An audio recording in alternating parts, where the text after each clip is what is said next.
안녕하세요. 이재일입니다. 일러스트 강좌를 시작하도록 하겠습니다. 이번 강좌에서는 그 일러스트에서 글자를 편집할 수 있는 방법에 대한 설명을 드릴 텐데요.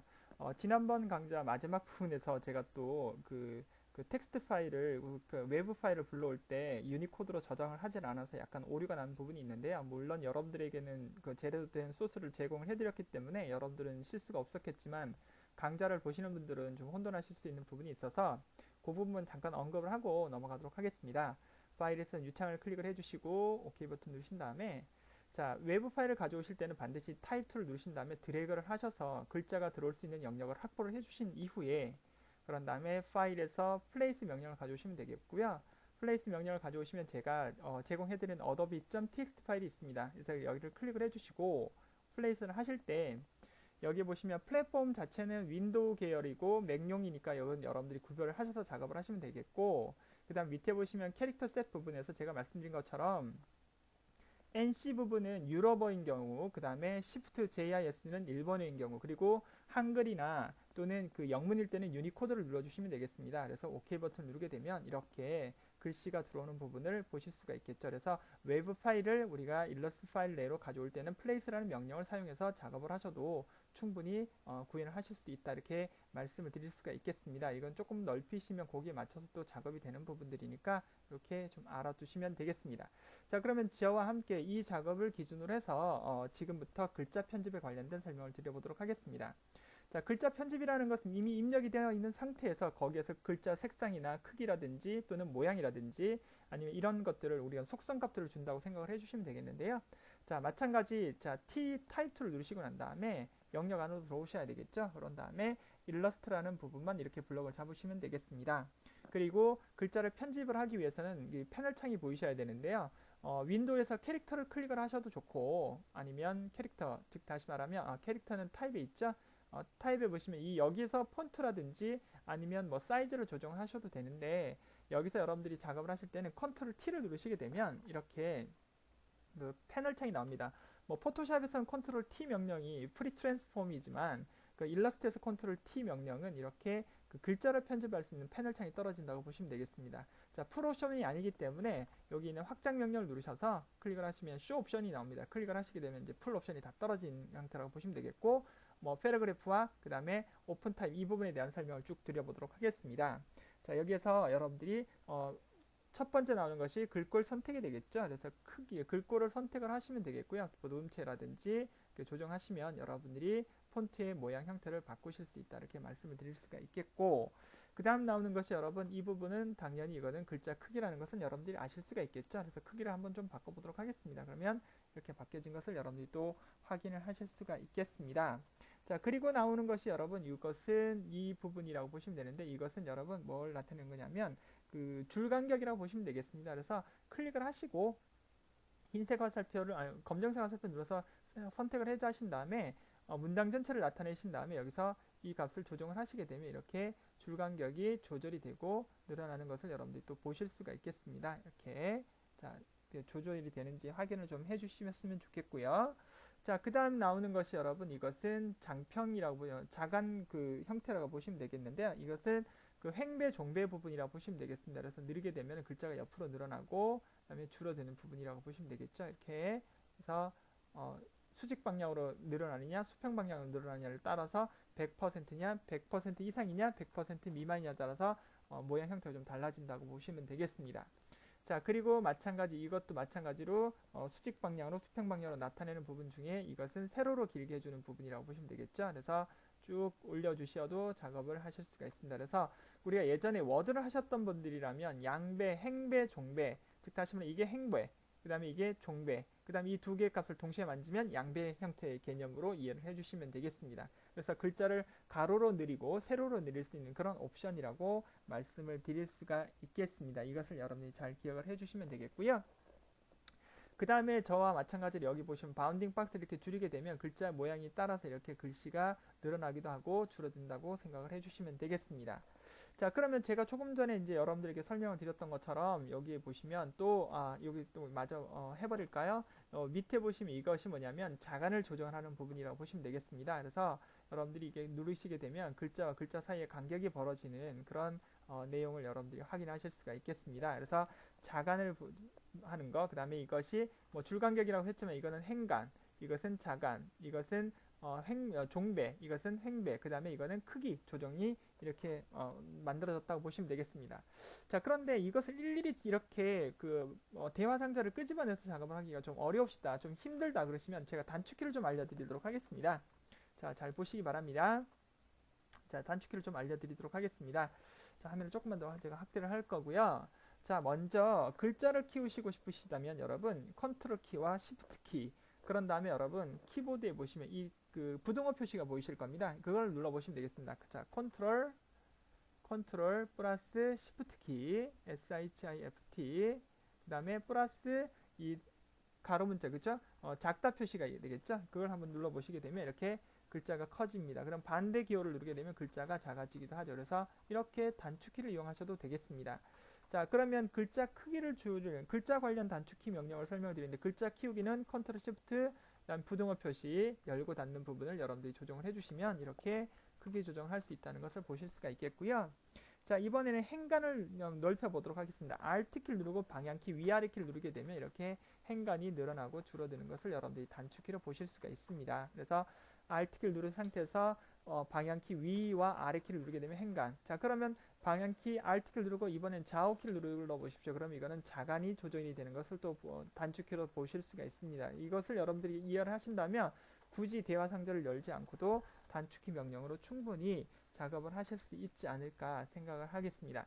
자, 그러면 제가 말씀드린 것처럼 크기와 그 다음에 행간, 그 다음에 행배, 종배, 그 다음에 자간 조정이 되었고요. 여러분 여기 보시면 또 AV 똑같은데 여기에 좀 이상하게 오토라고 나와 있는 부분이 있는데요. 자, 요거는 제가 따로 좀 설명을 드리기 위해서 옆으로 좀 글씨를 좀 빼도록 하겠습니다. 그 다음에 글자를 좀 써보도록 하겠습니다. 그래서 TABLE라고 테이블이라고 글씨를 좀 쓸 거고요. 그런 다음에 여기서 글자를 좀 확대를 한 다음에 그다음에 폰트를 좀 바꿔보도록 할까요? 제가 다른 맑은 코딩으로 좀 바꿔보도록 하겠습니다.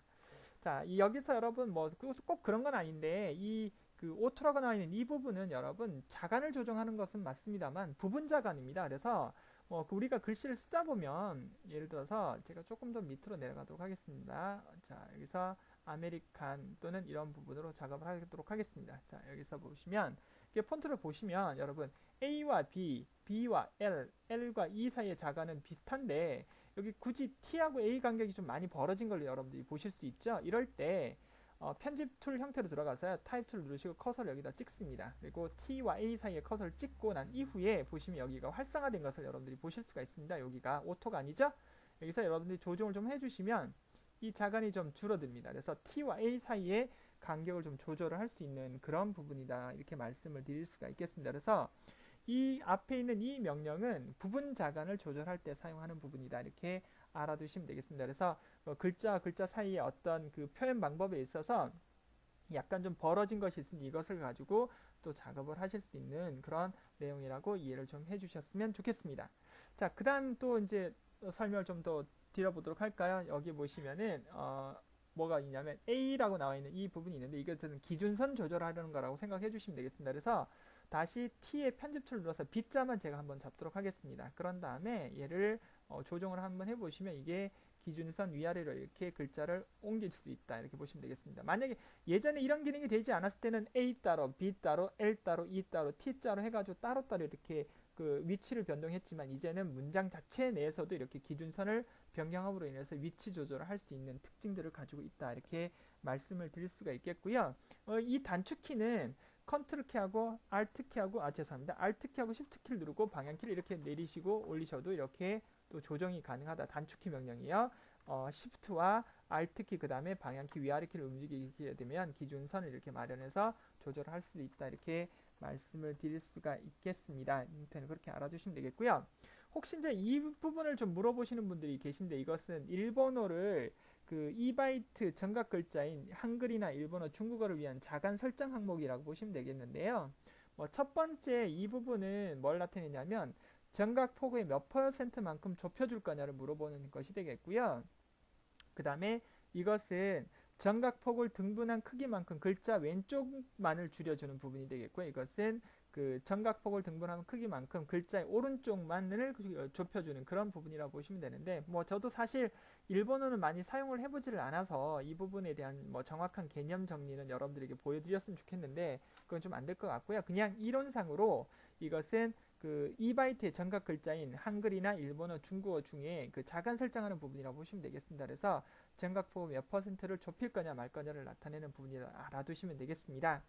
자, 그 다음에 이번에는 약간 좀 글자를 회전할 수 있는 부분이 있는데, 마찬가지 블럭을 잡으신 다음에 여기서 이렇게 각도를 돌리시게 되면 글자가 이렇게 돌아가는 것을 보실 수가 있겠습니다. 한번 돌려보시기 바랍니다. 그 다음에 A도 한번 바꿔볼까요? 항상 이렇게 블럭을 잡아주셔서 작업을 해주시면 조절 값을 만들어내실 수가 있습니다. 이렇게 A자가 돌아가는 것을 여러분들이 보실 수가 있겠죠? 형태가. 자, 그 다음 또 이제 선택을 한번 해보시면 블럭을 다시 잡아서 전체를 잡아서 밑줄이고요. 그 다음에 이것은 취소선이라고 해서 스트라이크 선이라고 말씀을 드릴 수가 있겠습니다. 그래서 이것은 그 스트라이크, 그 다음에 취소선과 밑줄 부분을 여러분들이 또 조정을 하실 수 있는 그런 부분이 되겠습니다. 그래서 뭐 하나의 명령을 가지고 하나의 글자를 가지고 제가 여러 가지 글자의 크기라든지 그다음에 행간, 그다음에 죄송합니다. 글자의 어떤 그 자간이라든지 부분 자간 조정하는 방법, 그 다음에 여기에서 그 베이스 라인을 기준으로 해서 위아래로 이렇게 이동하는 방법, 회전하는 방법에 대한 설명을 좀 드렸습니다. 자, 그 다음 이제 여러분들에게 또 설명을 드릴 부분은 글자 배열을 설정하는 부분들이 있는데요. 뭐 사실은 꼭 해야 되는 부분은 아닌데 한번 알려보도록 하겠습니다. 그래서 여기다가 크크크라고 한번 이거는 기본 세팅 값으로 가기 위해서는 여러분 여기를 클릭을 하시고 여기에 보시면 리셋 패널이라고 나와 있습니다. 이걸 클릭을 해주시면 다시 원래대로 돌아오는 것을 보실 수가 있습니다. 그래서 여기다가 여러분들이 크크크라는 글씨를 좀 쓰고요. 그 다음에 글자를 좀 키우도록 하겠습니다. 자, 이렇게 되어 있는 상태에서 글자의 배열을 할 수가 있는데요. 좀 서로 다른 크기로 좀 만들어야 될 것 같아서 이거를 좀 크게 좀 더 크게 만들어 보도록 하겠습니다. 여기서 72 요거는, 그 다음에 요거는 36, 그 다음에 요거는 한 18 정도 이렇게 만들도록 하겠습니다. 자, 그러면 글씨가 어느 쪽으로 이렇게 대각 방향으로 이렇게 작아지는 형태가 나오는데요. 이것을 클릭을 하시고 여러분 여기다가 이 캐릭터 패널 창의 오른쪽 버튼이 확장 옵션 오른쪽 버튼을 누르시게 되면은 캐릭터 얼라인먼트라는 부분이 나옵니다. 이게 화면에 다 안 나와서 제가 좀 옮겨 보도록 하겠습니다. 그래서 얼라인먼트가 나오는데 여기에서 여러분 EM박스 센터라는 걸 한번 눌러보도록 하겠습니다. 그러면 이렇게 글자가 이렇게 위치 조정이 되게 돼 있습니다. 그래서 뭐 탑 라이트를 누르게 되면 위쪽으로 맞아지고요. 그 다음에 베이스 라인을 누르게 되면 밑으로 맞아지는 그런 부분이 되겠습니다. 그런데 여기 보면 그 EM박스가 있고 ICF가 있잖아요. 근데 글자 자체만의 크기를 EM박스라고 그러고 글자 크기를 인식되는 범위 자체를 우리가 ICF 박스라고 얘기를 한다는 겁니다. 그 말을 좀 더 제가 좀 다르게 설명을 좀 드리면 이것도 나왔으니까 설명을 좀 드리겠습니다. 자, 크자를 한번 쓰겠습니다. 그런 다음에 글자를 좀 늘려보도록 하겠습니다. 자, 이렇게 보시면 여러분 실제로 글자 크기는 어디인가요? 여기에서 이렇게밖에 크지가 않죠? 사실은 이 글자 크기는 요 정도잖아요. 요렇게. 자, 요렇게 실 크기를 조정하는 것은 EM박스가 되겠고요. 그게 아니라 글자의 크기로 인식되는 범위가 이 바운딩이 나오는 이 박스라고 보시면 되겠습니다. 이것을 우리가 ICF다. 그래서 이 바깥쪽에 있는 글자 크기 인식으로 이 크기를 인식하는 범위를 기준으로 해서 뭐 가운데 정렬, 위쪽 정렬, 아래쪽 정렬을 할 건지 아니면 실제 글자 자체만의 크기를 기준으로 해서 작업할 건지에 따라서 여기에 보시면 얼라인먼트에서 EM박스와 그 다음 ICF 박스도 이렇게 나눠진다 이렇게 말씀을 드릴 수가 있겠습니다. 뭐 굳이 여러분들에게 설명을 드리자니까 이렇게 설명을 드리는 거지만 여기까지는 뭐 이렇게 설명하는 부분은 거의 없다고 보시면 되겠습니다. 자, 이번에는 특수문자를 가능한 부분은 여러분들이 아시다시피 자, 무자를 한번 써볼까요? 그런 다음에 한자키를 누르면 이렇게 한자키 형태가 나오잖아요. 그러니까 이렇게 한자를 나타낼 수 있는 방법이 되겠고요. 자, 없을 문자.